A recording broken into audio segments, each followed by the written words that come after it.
Welcome to Torah on the Go. If you're on your Peloton or you're stuck in traffic or you're walking your dog, we are glad that you're taking a few minutes to listen to our podcast presented by the clergy at Valley Beth Shalom. We love learning with you, and I love sitting here and recording these podcasts with Rabbi Ed Feinstein. Thank you, Rabbi. So today we're going to turn back. We talked about Tu B'Shvat last week. We're going to turn back to the narrative of Genesis. 2 weeks ago we talked a little bit about marriage and we talked about family, and now we're going to focus on sibling relationships. Joseph and his brothers is perhaps one of the more complicated relationships, and we get to see the full arc of it all, right? So we don't know why Cain killed Abel. We read a few verses about the sacrifices. We don't Jacob and Esav. We don't know why Yishmael does whatever he does with Isaac. We're not exactly sure. Here we're told Jacob gives Joseph a coat of many colors.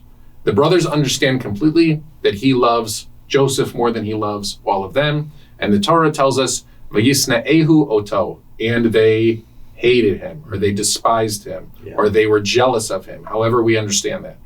And so we want to talk about sibling relationships. Mm-hmm.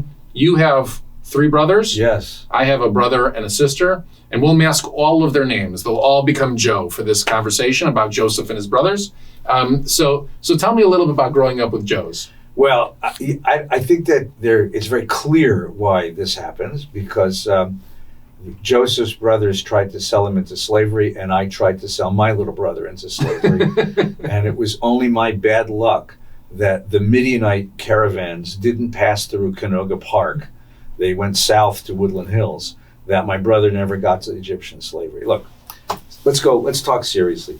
Sigmund Freud, the great father of psychoanalysis, posited that the dynamic which drives human development and human history is our relationship to our parents. He didn't understand women, but in terms of men, he called it an Oedipal complex. Boy falls in love with his mother, little boy falls in love with his mother, challenges his father for his mother's affection. Father's too scary for him. So instead of overcoming the father, he becomes the father. And that's how little boys gain their identity. And that's how human history works. The Bible disagrees. The Bible argues that human history and human development is developed in sibling relationships, the way you get along with your brothers and sisters. And so the book of Genesis on into Exodus is built on 7 brother stories, right? Cain and Abel, the children of Noah, Abraham and, his brother died, so his brother's surrogate is Lot, his brother's son, Isaac and Ishmael, Jacob and Esau, Joseph and his brothers, and Moses and Pharaoh. And in each of these cases, there is a bitter rivalry. In each of these cases, there is a struggle. Think of Jacob and Esau for a moment. Who gets the blessing? The rule in all of these families is 2 brothers, 1 blessing. Now, why it should be 2 brothers and 1 blessing is what the Torah is begging us to see. That there's plenty of blessing for all. But because there's 2 brothers and 1 blessing, there's always going to be one pushed out. Cain is angry because Abel seems to have gained God's favor, right? The sons of Noah reject one of their brothers. Ishmael, Lot and Abraham have to separate. Ishmael is sent out of the house. Esau goes into exile. Joseph, over and over again, 2 brothers, 1 blessing is a formula for disaster. And so over and over again, the book of Genesis is begging us to see the senselessness and the futility of that formula. So what's the most famous Jewish campfire song ever sung? It's the line from the 134th Psalm. Hine matovu manayim, shevet achim gam yachad. How wonderful and rare it is when brothers can get on together, when siblings can live together. This is the formula for some kind of reconciliation and truth. And you're the Bible scholar, so you can tell us under what political circumstances that story about brothers who couldn't get along had to be told and who was telling it. But you see that this is the Bible's principal vision of how human history falls apart. Right. So to put it in a historical context, Israel enters under Joshua's leadership, and we settle the land not as a unified nation, but as tribal territories, as 12 tribes that don't get along. And so if you read one of my favorite books in the Tanakh is the book of Judges, which is basically the Wild West of the Bible. Exactly right. Where Dodge City. Right? Every story ends with, and every man did what was right in his own eyes. Right. You could imagine them carrying pistols in antiquity, walking into the saloon. That's literally every story in the book of Judges. And we had to understand why the tribes were acting like this towards each other, why people acted like this. And at the end of the book of Judges, the tribe of Benjamin commits a crime that is so heinous that all of the tribes of Israel stand literally on its borders and say, we will annihilate you if you behave like this again. Right. So there is a contentious nature to how we act as a people, and we have to trace that back to somewhere. And like you said, 2 brothers, 1 blessing is the formula for much of the arc of Sefer Bereshit of Genesis until we get to the story of Joseph. And then it's 12 brothers, 1 blessing. Right. Right. So if you're good at a formula with 1 variable, now we're gonna up the ante in algebra, and we're gonna say, here we go. Now we're gonna get to a higher level formula. 12 brothers, 1 blessing. Now it's actually the Bible scholar Jonathan Grossman from Bar Ilan University, who wrote a piece about Joseph's dreams and about how they actually all come true. Yeah. Meaning to say, everything that Joseph says is obnoxious, and it's all truthful. Right. So this kind of obnoxious and truthful nature about Joseph actually leads us to an insight into sibling nature. And the sibling nature is that I always find it remarkable. And you can tell me this is true with your Joes as much as it's true with my Joes. No matter how old you get, when siblings come together to have a meal and sit down at the table, everybody assumes the same role that they played when you were children around the table. We sit in the same seat. The same seat. So whoever was the clown at the table becomes the clown at the table. Right. Whoever was the victim at the table immediately assumes the role of victim at the table. Right. It's as far as when we sit in a car together. Right. We always talk about what day it was, because in our house we decided that I would of course sit in the front seat going to school on Monday. My younger brother would sit in the front seat on Tuesday. My sister would sit on Wednesday. And then it would start again. So I would sit in the front seat on Thursday, and my brother would sit on Friday. And then we always told my sister that she got Saturday, so it was totally even. Now, she was so young that she didn't realize that we never went to school on Shabbos. So it took her a couple of years to figure out that this was an unfair arrangement that we had set up. But she was the baby then. And when we sit together around the table now, we still kind of assume these, we laugh about it and also behave in a way that feels very familiar. Right. That feels very familiar, because there's something about siblings that we grow up together and we never grow out of that relationship. Yeah. So Joseph stands in front of his brothers at the beginning and lectures them and says, you will bow down to me. And at the end of the narrative, what happens? They bow down. He stands in front of them in Egypt and they bow down to him. Except, you're exactly right. Except at that point, it doesn't mean anything to him. It doesn't mean the same thing to him. It doesn't mean the same thing. You're right. At that point, instead of it being an expression of his adolescent arrogance, his egocentrism, at that moment, Joseph, who is now prime minister of Egypt, needs his brothers. That's the most beautiful denouement of the book of Genesis. It's that the end of that story at the beginning of Parshat Vayigash, where the brothers do bow down to him, but he needs them. And he takes off the mask and he says, Ani Yosef Achicha, I am Joseph, your brother. It's such a poignant moment because he got what he wanted. They're there on the floor, in front of him. And yet he doesn't want that. He really wants connection. He really wants affection. He really wants the family back together again. And he realizes, I need these guys.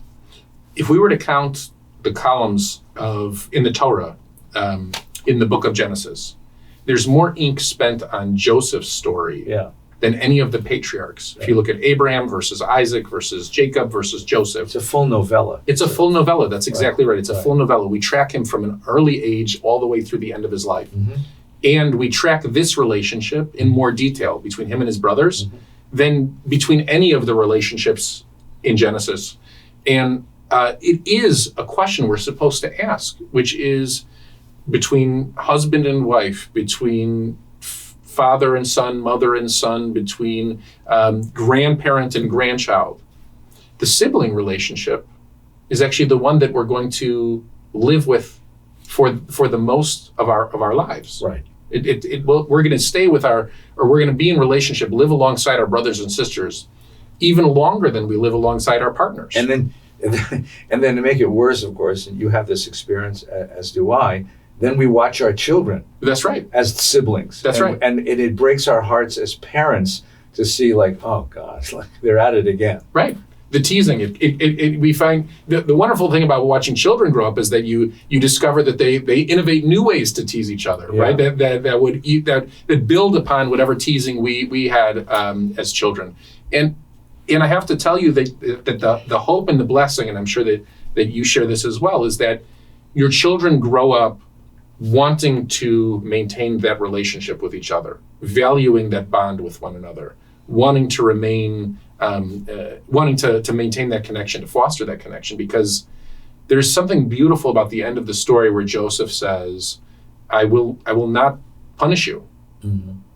I'm not looking for vengeance. I'm looking for relationship. Yeah. But the sad thing is, you and I know this because we do this as rabbis all the time, is that they don't. I mean, we have a funeral to do, and the siblings can't sit together in the chapel. Right. They won't share a shiva together. They don't speak to one of them.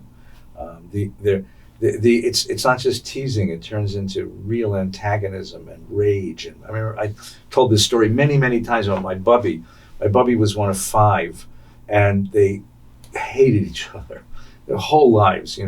They just couldn't stand each other. And then the oldest sibling, Aunt Rosie, died. It wasn't a surprise because she personally kept the Chesterfield Cigarette Company in business.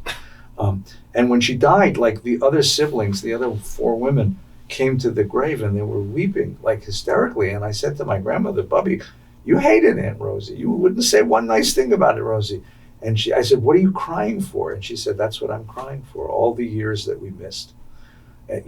All the years. And I remember once as a little kid, I once said to my Bubby, I said, Bubby, how come you're angry at Aunt Rosie? And she said, never mention that woman's name in my presence, which I understood meant that, Bubby, why are you angry at Aunt Rosie? I forgot. Uh-huh. I forgot what she did. She borrowed something and didn't give it back, or she said something obnoxious, which is, but she forgot the reason she was mad. She just remembered she was mad.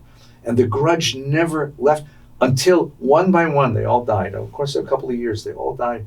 And it became so terribly painful because they recognized what they'd lost. They recognized the lost opportunity to be sisters, to care for each other.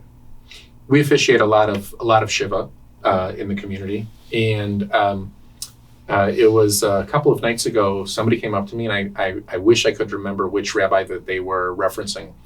They said that a rabbi came up to many years ago and spoke in front of a Shiva and explained that Shiva is the opportunity for families to heal. Mm.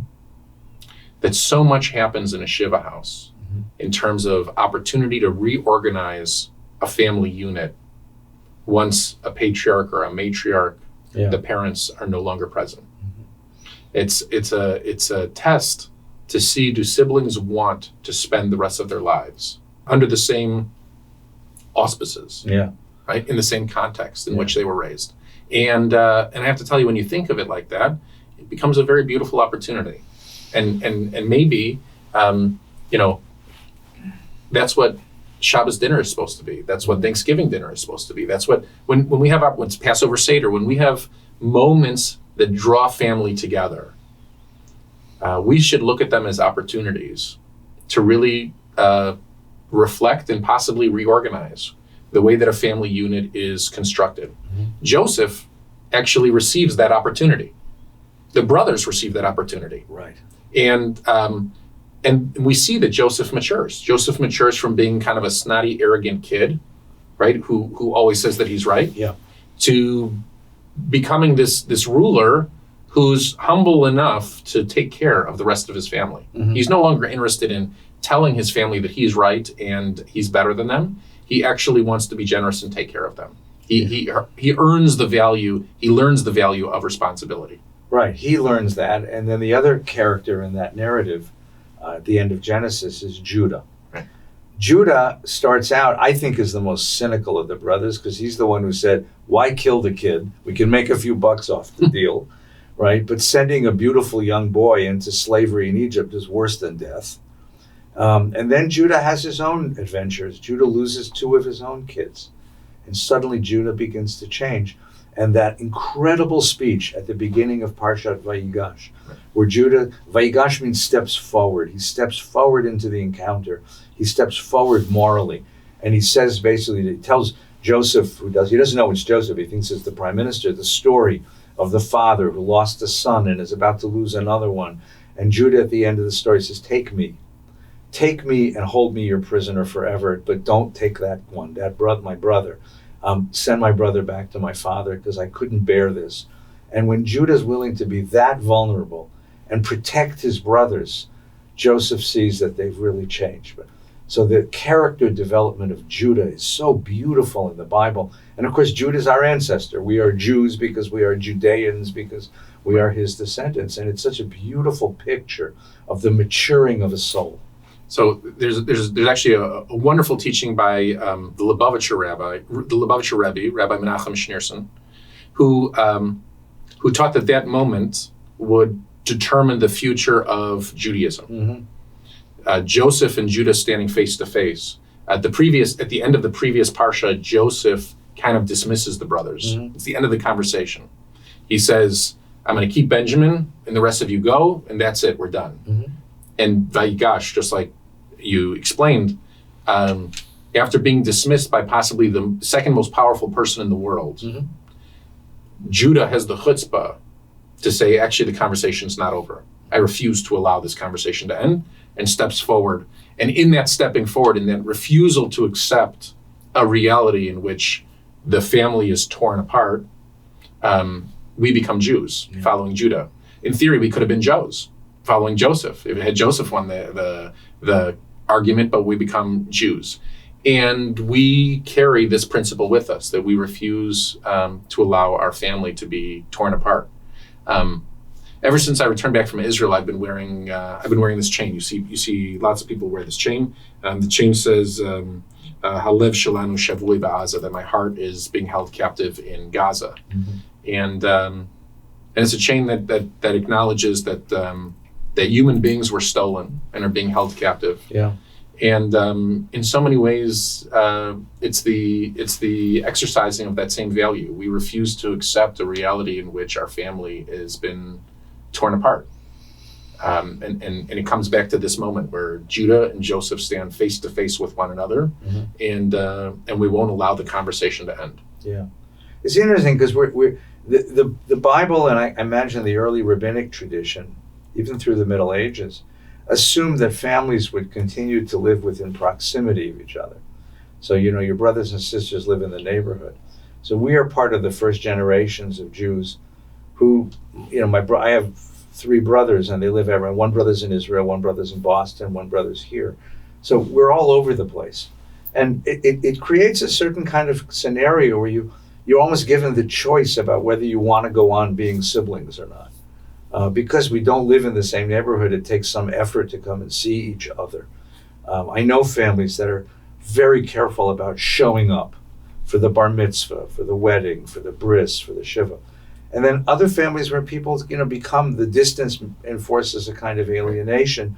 They never were that close to their siblings anyway, and now to be far away means to be far away in thoughts as well as in physical distance. So it's a really interesting scenario of what siblings mean to us now in this circumstance. Right. I'm lucky enough that my sister, of course, lives not too far away in Encino, and my brother lives in Beverlywood. And while it might not seem too far apart, it's always incredibly meaningful that my brother's family joins us at Valley Beth Shalom for Rosh Hashanah. Yeah. And they come and they stay, and his kids get a taste of the magic that's the high holidays at VBS. And you're right, it becomes a choice. Yeah, it becomes a choice, and it becomes a statement, an affirmation in many ways when you choose to stay together. And then the complicating factor is that so many families are blended families. Right. So we not only have siblings, we have half siblings, step siblings. I'm not quite sure who that is to me as siblings, and cousins of all kinds. And it just becomes really the whole scenario of what family means is so very interesting now, because it's so much more complicated than it ever was before. And it really enforces on us a question of, Cain asks the question, that's the question that the whole Bible's ethics deal. Hashomer achi anochi, what is my relationship to my brother? Am I my brother's guard, protector, keeper? What is my relationship? What is my heart in this? It's a very interesting, and in some ways very challenging. In some ways it's very, I have, in some ways very, very enriching. I have lots of friends who have really found close relationships with step siblings or other kinds of relationships. And on the other hand, it becomes very complicated sometimes. Okay. Well, when we walk into to a wedding, to a funeral, to a bar mitzvah, to a baby naming, to a bris, isn't it the truth? So sometimes you're looking at extended family, blended, however it might be. You tend to notice who the Joseph is amongst the siblings. There's usually one sibling who's in charge in terms of making the decisions for how that simcha is going to unfold, or how the funeral is going to unfold, or how the whatever. And so there's a truth to the Joseph narrative that sometimes siblings have to grapple. It takes a long time to grapple with the reality that one sibling is going to end up in charge of the dynamic, or is going to dictate the terms of the relationship. Yeah. And I think that we're supposed to learn from that, and we're supposed to strive for Hine ma tov u'manayim, shevet achim gam yachad. Yeah, it's a test in a certain way of your deepest morality. I mean, you choose your friends, you don't choose your siblings. Right. And the question about whether you can find a common cause, find solidarity, even find affection with them is or at least get along. Don't hurt each other. It's a very interesting sort of moral test. Right. And then there's a whole nother layer, which is another program, which is the people your siblings married. Right. That is another program. Because there's so many families where, that's my brother, but my sister. I happen to be very lucky because the people my brother's married are still friends of mine. Some of them they're not married to anymore. We're still friends. Uh-huh. It becomes a whole different complication, a whole different complicating factor. And then the question is, what is my relationship to the next level? To the sibling of the person my brother married, and you get into some really interesting family dynamics. Right. And we're very lucky. I mean, when siblings marry people you want to be with, you want to hang out with, it's really nice, because it allows for everybody to come together and have fun together. And then every family has an in-law, a brother-in-law or a sister-in-law. Well, let's stop there before we get into trouble. We're gonna dedicate this episode to all of our siblings. Okay, yeah. We're lucky to have them, and we're lucky that none of them sold us into slavery, and we're lucky that we sold none of them into slavery. Yeah, my brother's in Herzliya. He's safe, of course, because Herzliya is in the middle of the country. He's had a number of alerts, but I worry about him a lot right now, and he's out there volunteering. He's a psychologist, and he's set up a town hall for English-speaking Israelis who want to get together and just talk about the stresses that they're feeling. So I want to put out a prayer for my brother and wish him a yasher koach, a strength as he goes through this, and helps any way he can help. Amen. Well, thank you for taking the time out of your busy day and spending even a few minutes with us, learning Torah and reflecting on what's important in life. And we look forward to learning with you next time, Torah on the Go.